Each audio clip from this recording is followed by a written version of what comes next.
So basically, when you look at the whole process of handling data, we realize that we can have a challenge when it comes to the hardware that we have. Remember, the data can be in different servers, different locations. So we've learned about different type of database, such as the HBase. We've learned about packages like Zookeeper that help you manage the servers and everything. So when you look at something like MapReduce, so MapReduce is just a model, like a programming model, um, uh, like it's kind of a framework, like a processing framework, which is designed to help you process and generate like large scale of data sets, right?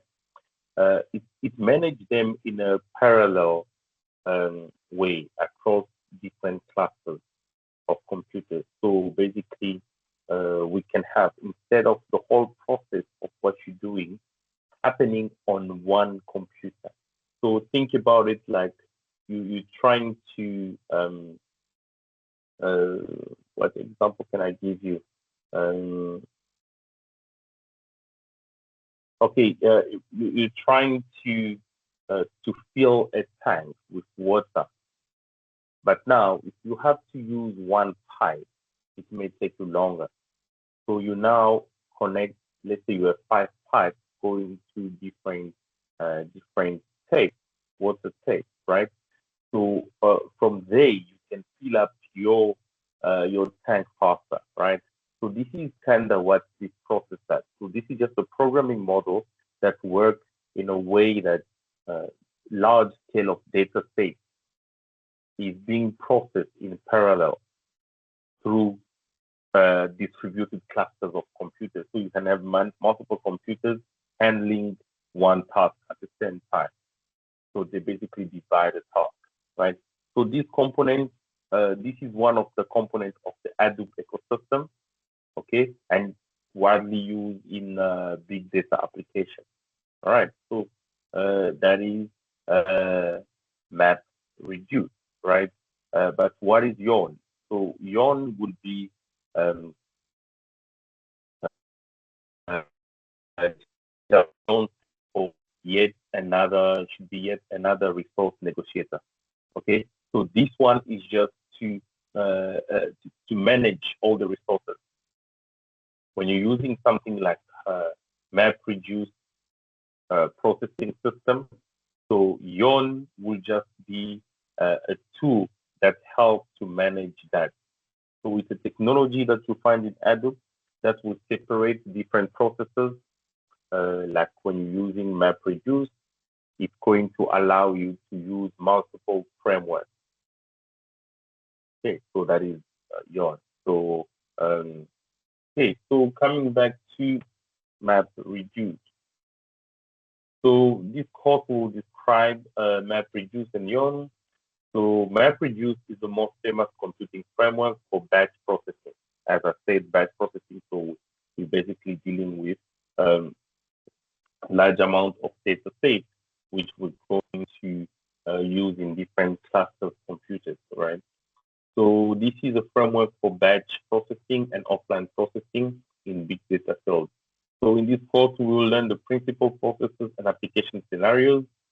And then we'll also talk about Yon, which is just a component responsible for unified resource management and scheduling in the Hadoop cluster.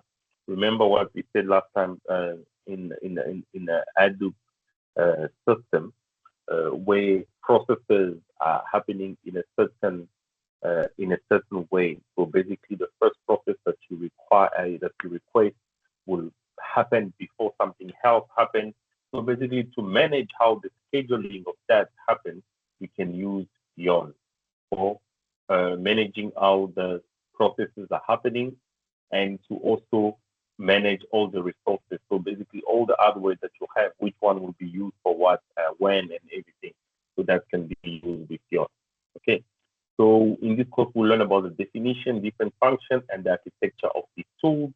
Um, and we'll also talk about the fault tolerance mechanism and how Yon can allocate resources. And in addition, we'll also introduce the enhanced feature that Huawei provides for this component. Okay. Okay. So MapReduce is one of the so basically MapReduce is developed by it was developed based on a certain concept of Google of the MapReduce cases, right? They call it the MapReduce theory or cases released by Google. So this is based on when we say when we always say this is a divide and conquer algorithm. So we're trying to deal with a certain task instead of just using one resource or one device or anything.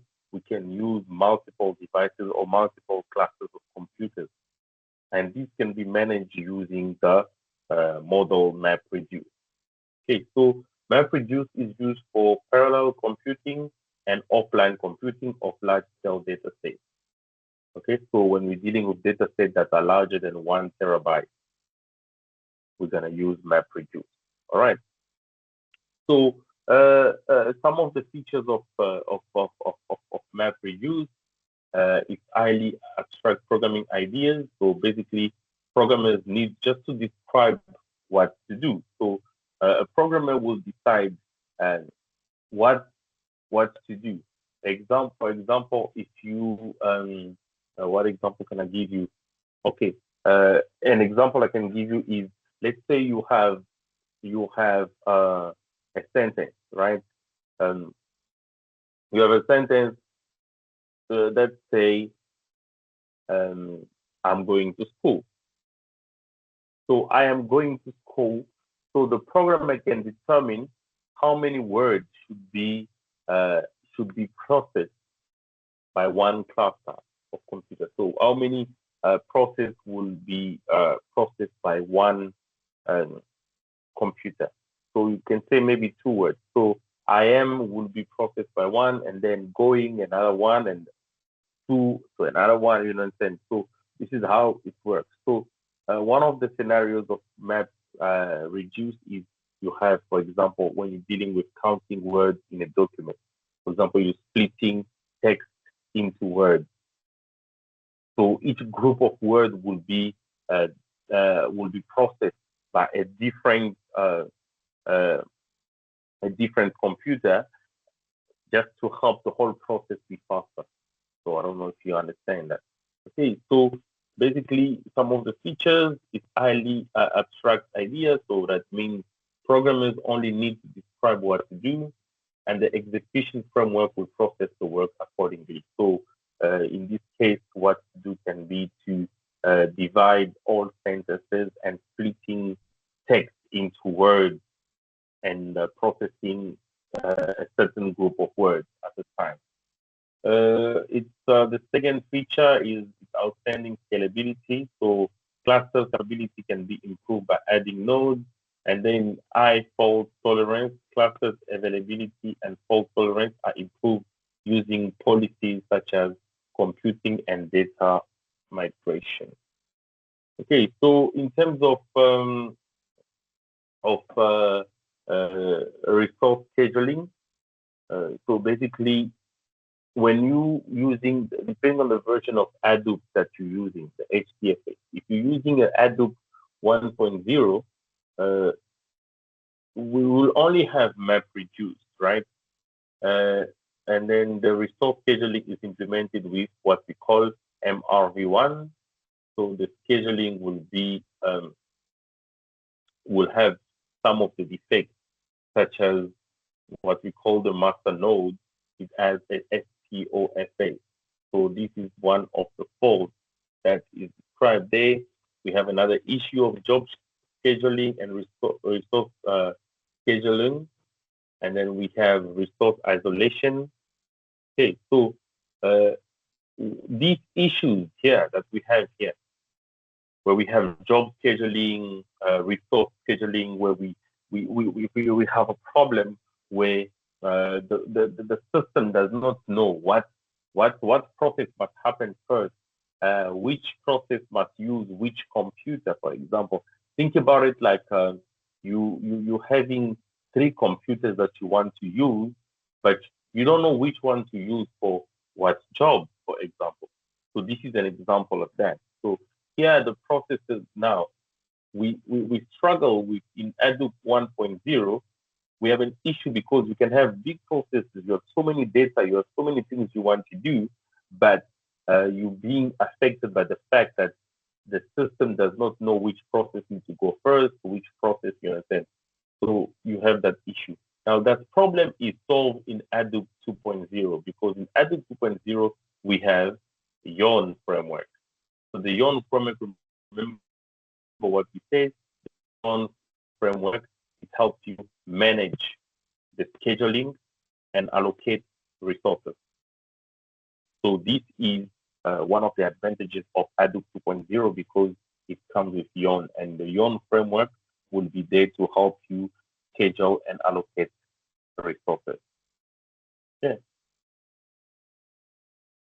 All right. So Yarn stands for yet another resource negotiator. Okay. So this is just a resource management system. It provides unified resource management and scheduling of the app application. Okay, so when we look at the lower layer, we have in HDFA, in the Hadoop distributed file system. So we basically have our day-to-day. So if we use the framework Yarn as a cluster resource management, this is going to help us to use certain uh, packages such as the MapReduce, which help us with offline processing or managing different tasks. You have others as well, like Storm, which is real-time processing, Spark, and other packages.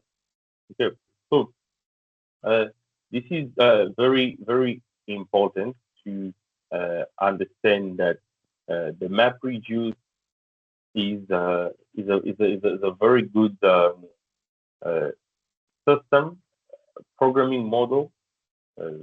I've given you an example where it's going to, the reason why we call it map reduce is because it has different processes. It has a map phase and then and a reduce phase. So a map phase can be taking every word and assigning it a value. So we assign a value to every word and then we're going to group it, right?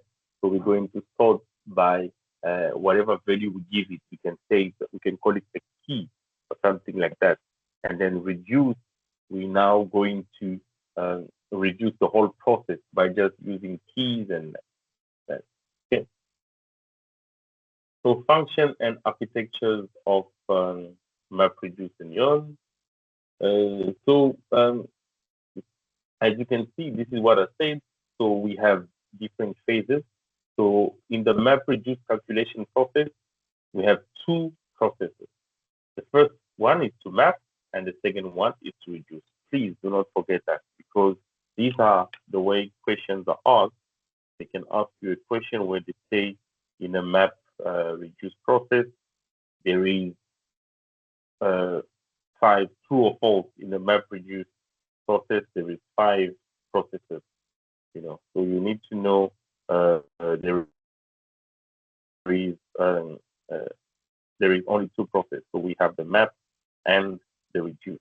But between the map and the reduce, we can have what we call shuffle or sort, but that is just an intermediate process. But the real process is the map and reduce. So so whatever output we're going to get in the map phase will be used as the input in the reduce phase. Okay.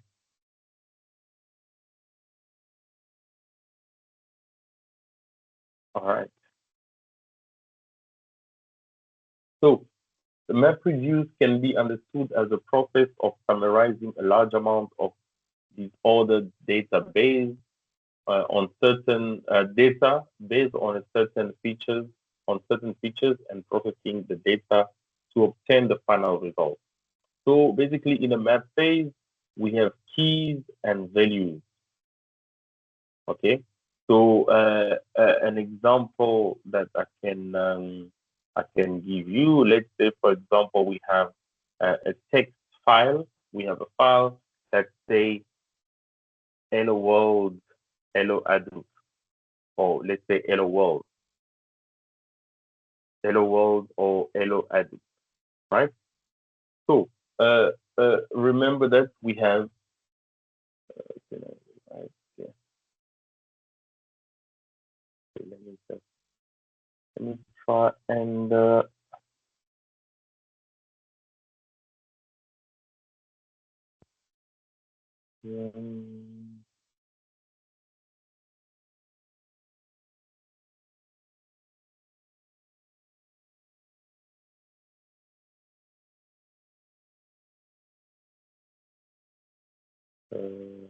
let's see if you will tell me if you can see the board.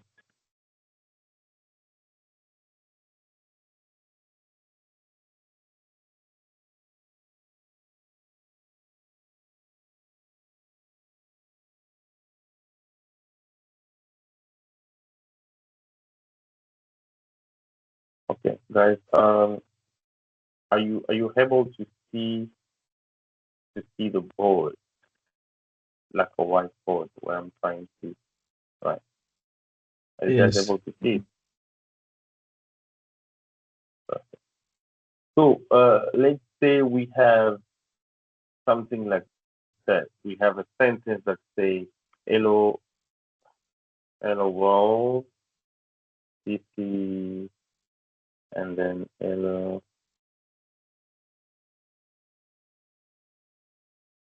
Okay, so basically this is a file that we have. The file contains this sentence. So what will the map reduce do? So as it's trying to extract data from here, so the map reduce will create a map, right? Remember the first thing is the map, and then the second thing is the reduce. Okay. So please guys, in case the board, this whiteboard disappear, please let me know immediately before I continue explaining while you can't see the screen. All right. So we will have, so basically the map phase, right? So in the map phase, we will have to uh, we will have to split. Remember what we said. So the map phase will actually split the text in this sentence. So basically, in the map phase, what we're going to have, let me just find this. Yeah. So this is the map phase. So in the map phase, we're going to have something like that. Okay. So in the map phase, it's going to create this map. So we have the first word, hello.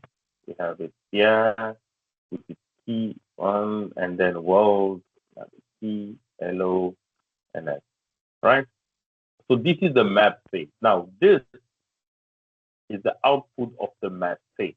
So now this output of the map phase will be used as the input of the what you call that, the input of the reduced phase, right? So the reduced phase will have something like, okay. So the reduced phase will be completely different way, because in the reduced phase we're going to have um, we have when we have something like hello. So if we have to look at the numbers of keys that we have, remember in the numbers of keys that we have, if we have to count how many keys do we have for each word, that will be the reduced phase. So the reduced phase, we have hello. Can you see? We have the first hello here. We have one, and we have the second hello. We have another hello here. So basically, in the reduced phase, the output will be hello. We have two of the hellos, and then world we have one, and we have one. So this is how the process happens. So we have the map phase, which will give us this output, and then the reduced phase will give us this output here. Okay. So that's how the process will work. Okay. So please, you need to you need to note um, that the map reduce is all about reducing the process by dividing different tasks and giving it to different uh, uh, what you call it, different clusters of computers. So in this case here, we have the map that was created, which will be processing it in different systems. We can just identify that this is the same information in this, and in the reduce, so this will be done by, if this would be considered as one process, this as another one, instead of having multiple. So we have mapped it and then we reduce it. Okay.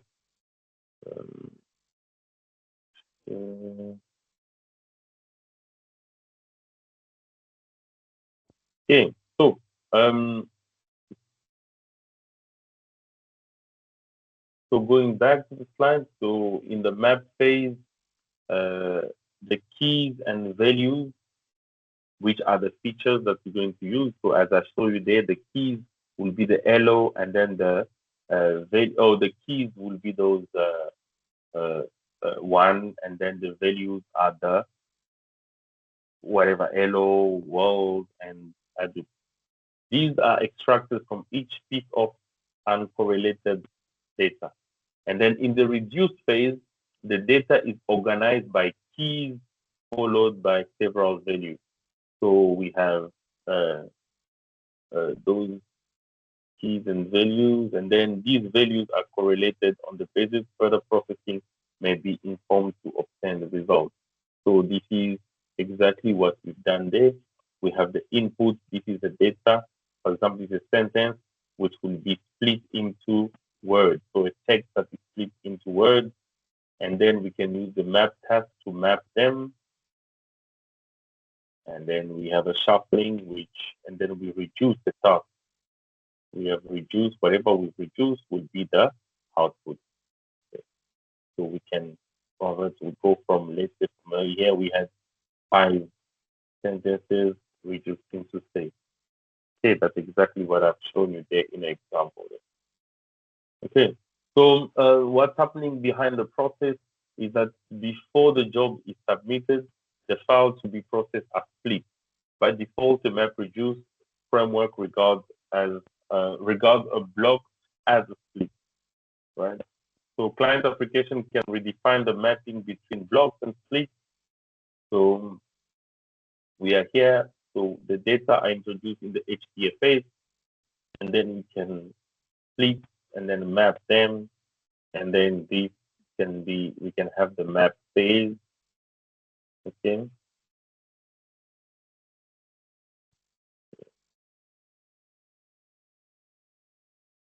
Okay, so in the reduced phase, remember the output of the map phase will be used as the input of the reduced phase. So this is just the process of the reduced phase. Okay, so when we talk about the shuffle process, is exactly what I've shown you. So basically, the shuffle process will be if we have to go back to what we have. So in the shuffle process, we will have to group these elements by keys. So these elements are grouped by keys. Just go back to the board.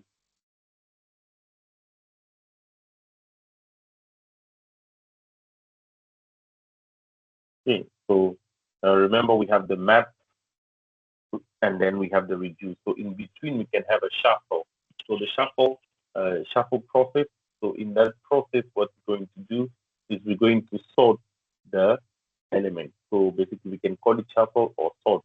So we're going to arrange them, group them by key. So here, if we must have a shuffle, so this is how the shuffle will be.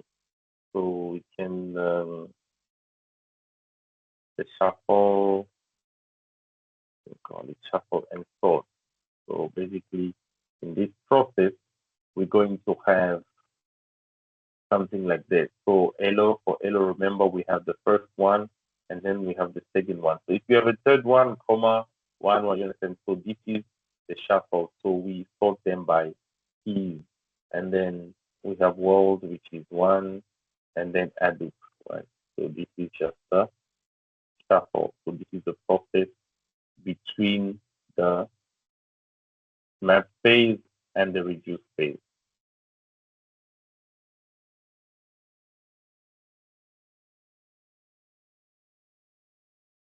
Any question on this?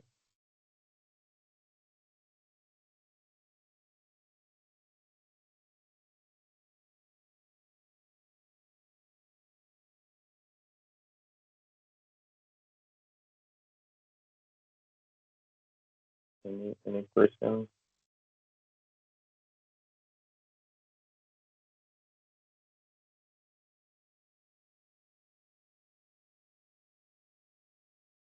Yeah. So I've explained already the word count, where we have all the words, the keys, and the values that we mentioned that already. Okay. I've also mentioned this. So we have an input. The file contain words, hello world, by world, uh, and then we have hello Hadoop, by Hadoop, hello Hadoop. The output of the map reduced. We will have this with the output will show the numbers of times that each word is repeated. The word by is repeated is 1, 2, and 3. So by will have a value of 3. So the key is by, the value is 3.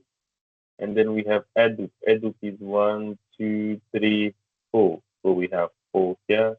And then we have hello, which is hello is 1, 2, 3. Yeah. Hello is yeah, 3. And then we have world. World is 1. Is there another world somewhere? Oh, 2. Yeah. So we have 2. So this will be the map, the output of the map reduced. And then this will be the input, the map process. Here, this is exactly what I'm talking about. If we have hello world, by world, this is the first one, map. This is the second one, what it gives us, and the third one, and then we can sort it, which is the shuffle. So the map outputs are here. When we shuffle them and combine, we will have this one, this one, this one, and then if we merge them as we reduce in the reduced phase, we will have this. This is exactly what we have in the reduced phase after shuffling this. After shuffling, we will have by, which is 1, 1, 1, Hadoop, which is 2, 2, and then hello, we have that, well, we have that. So after applying the reduced phase, the output will be that. So this is a word count. Okay.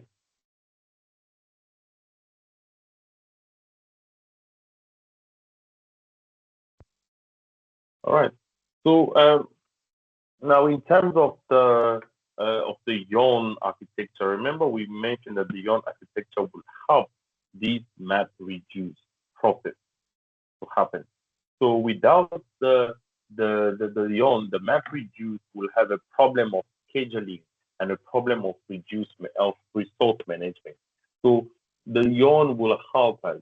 from the client, which is the part of the Hadoop where we are using the program, we can use a resource manager, which is the Yarn. So the Yarn will have and say, okay, this is the containers of whatever is being called by the application will be managed by that. Okay.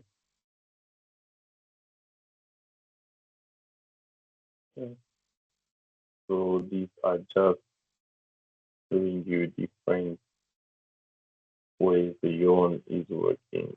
So Yarn is a resource manager and task scheduling. Okay, so basically the way Yarn will work, it's gonna look for the CPU. Anyone can remind us again what is CPU?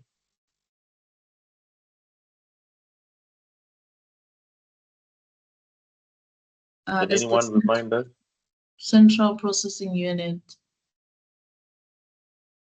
Yeah, central processing unit. Let's say, for example, this is how we work. When you look at wait, let me just let me check on my computer. I will check the processes that are happening. What's the key again to find that? Not task. It's called.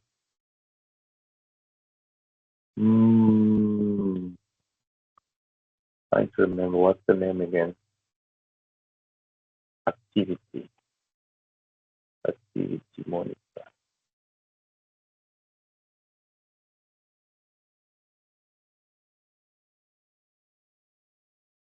I want to show you what we're actually doing here.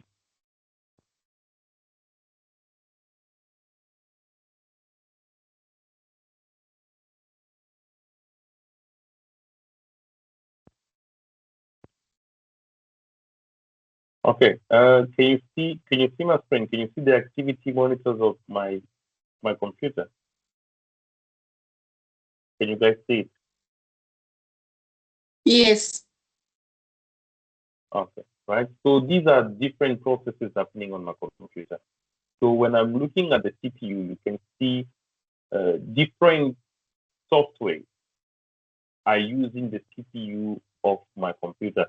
Certain things are just background processes. You can see, for example, Siri is not really using much of my CPU. I can see Google Chrome Alpha is using about 4%. Let's see, let me just see if I can. Okay, yes, you can see Google Chrome. Yeah, Google Chrome Alpha is using about 98 or 86. No, it's changing of the CPU of my computer. And then we have this kernel task. You understand? So they're all changing different ways of using it and things like that. So these are certain processes that are using. That's why sometimes you find yourself, you're asking yourself why is your computer becoming low, right? Your computer was fine. Sometimes when you have a slow computer, someone will tell you, no, maybe you have so many files. I don't know if you guys agree with me. And then you sometimes start deleting things from your computer, thinking that that's why your computer is slow. But actually, there is certain processes that can be happening in the background that are using the CPU.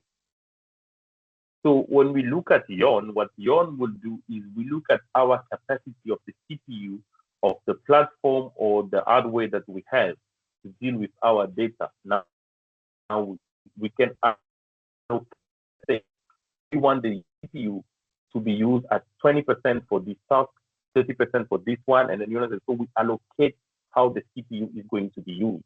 So that's the advantage of using Yarn.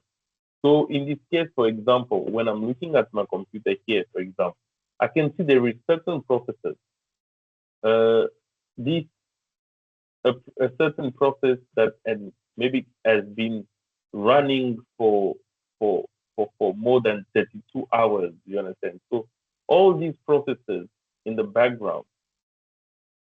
This means that if my computer is slow, I may easily go here and see which process is making my computer slow, which process is overusing my CPU, and I can kill that process to help my computer be fast. Sometimes maybe you've downloaded a certain software on your computer that you're not even using anymore, but that process in the background is using your computer, and that's what makes the computer slow. All right, so this is an example of how the CPU can be used. So in our case now, we talking about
sorry guys, I ended up closing the closing the process.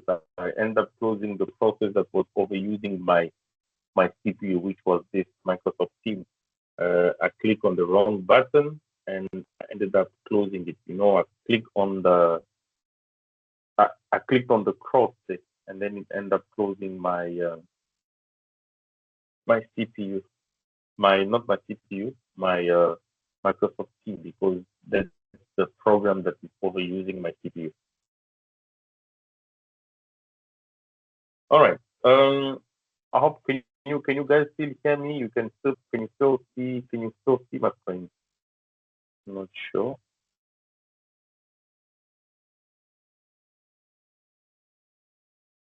Yes, we can hear you and you can see your screen. Okay, perfect. All right. So so this is how the yawn will work. So basically, this is an example of the command that we're gonna put. For example, you use yawn. You want the node manager in terms of resource memory. You want to give it maybe what size of the physical memory that yawn can allocate to this container. And then you have, for example, here you have this. You show for the ratio of the virtual memory, the physical memory. You understand? So all these are settings that you go in. Okay. So guys, so this is how Yawn will help us. And then in the new version of Hadoop, the Hadoop 3 point something, the Yawn resources model has been promoted to support user-defined countable resource types, not just CPU and memory.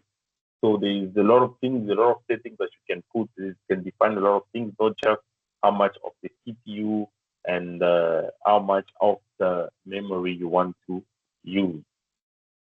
Okay, so this is in terms of the resource management, and then you also have the resource scheduler, so where you can schedule when and how the capacity of your memory or your space can be used. So right. So I think that will be all for today. I'm not sure is there any question. Um, is everyone registered on the Huawei Talent platform? Is everyone registered?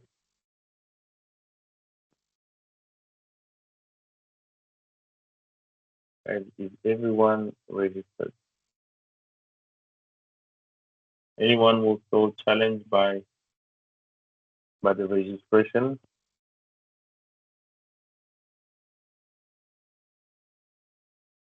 And guys, I think I'll repeat that again. Last time I've mentioned that you need to make sure that you log in and you edit your information in case when you log in, it's not your name written there. You need to edit your information. Why do you need to do that? Because when you pass the exam, you get your certificate. You want your name written on your certificate. So that is very, very important. Please make sure you edit your information. Yeah. Hi, sir. I did edit my information, right? But the name doesn't actually change. You see on top where there's a user icon, it didn't Yes. change. Yes. It's still the existing one. Okay. As long as you edited your information and then you make sure that when you log in, um, when you check under my information, you have all your information written there. As long as you do that, that should be perfect. That should be fine. Okay, no problem. Thank you. Yes, yes, yeah. Because I can still see. Wait, I'm just trying to log in here so I can share that page. Because I can still see some people. It doesn't even show the name. Like even on my side, I don't even know who's this person, and then and so this is a bit of a challenge. Let me see.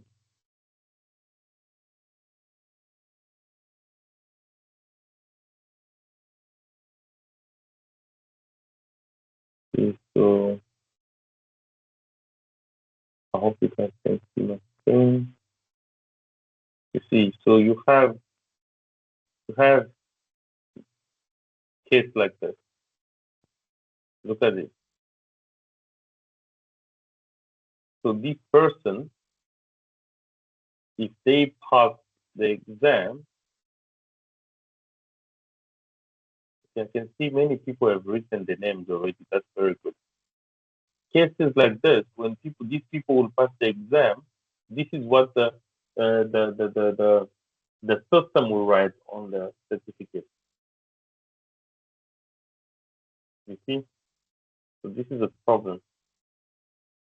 So these are the cases that I'm talking about. Uh, there's another one here.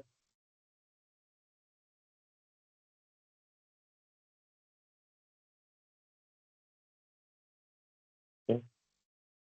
There's a few people with the same problem here. Guys, please make sure you write your name. Um, I think I will try and send that message as well on the group. Yeah. And I hope everyone is registered. There's no challenges there. Guys, so if you log into your platform and then you see the class, here on your side, it's going to say start learning. So this is where you access the on your side when you log in here. I'm not sure. Okay, on my side it says teaching preparation, but on your side it will say learning something, where you can download the teach show up on the side. You can download the material from your side, or do you need me to send it to you or something like that? Yeah. All right, guys. Any questions before we can call it a day? Any questions, guys? Sir, I just want to ask about the exam, right? Since like we've covered like several topics right now, right? But when you look at the the learning website that we're currently working on, right? There are a lot of chapters that we still have to do in terms of like writing the exam. So is the exam only covered on the things that we've studied here, or we still have to do those before we can start doing Yeah. the exam? Okay. So there is. Let me just quote this.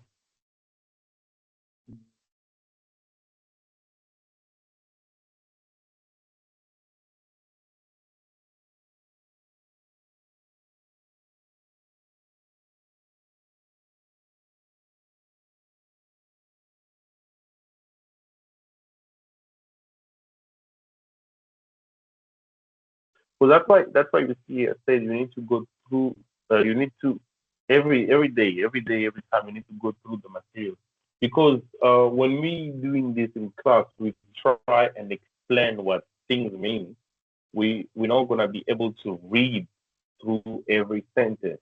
You see, so we basically tell you which technology is that, how do you use it, and. So if we look at this, for example, okay, let me see. Um, okay, so we still have to do click out, pop, bloom, and this. So no, there's not a lot. There's just a few, and these we just these are these more theory. So basically, when we do in class, we talk about these packages. What do you do with them? How do you use them? We don't have to read through every single sentence. You see, for example, this one, plume here. This plume is a short, very short. You look even the videos. The videos are like 12 minutes. Guys, if you take 1 hour per day, you can go through this material. Like every day, 1 hour, you can watch these videos and and especially if you attend classes, these videos you understanding them, especially when you watch the videos after we've gone through the class, we've explained what this means.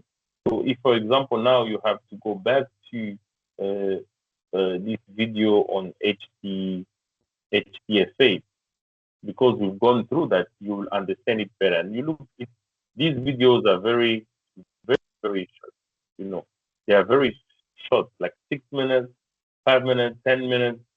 You know, it's possible to go through this material. Let's say, for example, if you decide on a day, let's say, for example, this Saturday, you say you're going to take 2 to 3 hours to study this, you can finish all the videos.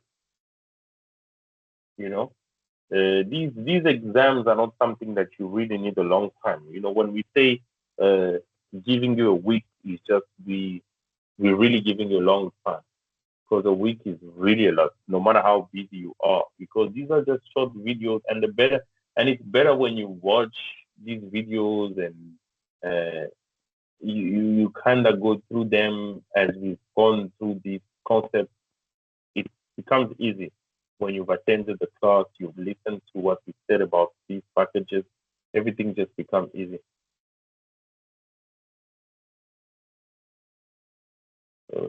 Any other questions? But then all these things will make more sense, especially when we start with AI. Then you will understand how are all these data being used in AI. Okay. Any other questions?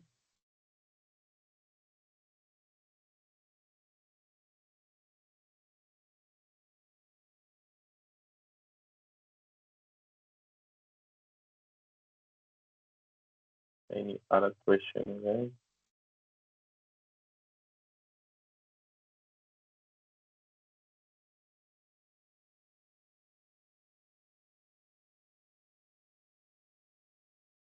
All right, guys. If there's no questions, I think we will. Um, I think we'll just take maybe that class. What you call that? You see, other people are already gone to register for AI. I hope they've also registered for what you call this, for big data. They're not hoping that I'm going to approve them on AI without registering on big data. All right, guys. I think we can just maybe take the register and then we can call it a day.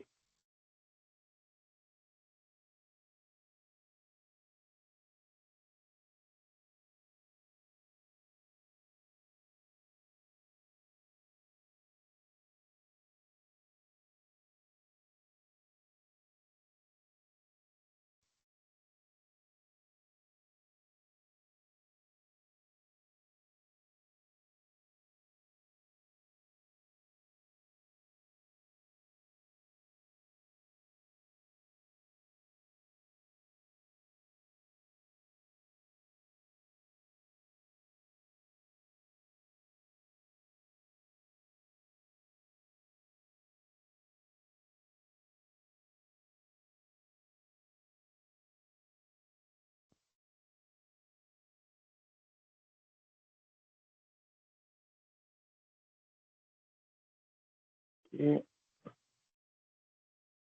Okay, thank you guys. I will see you tomorrow. Okay, bye.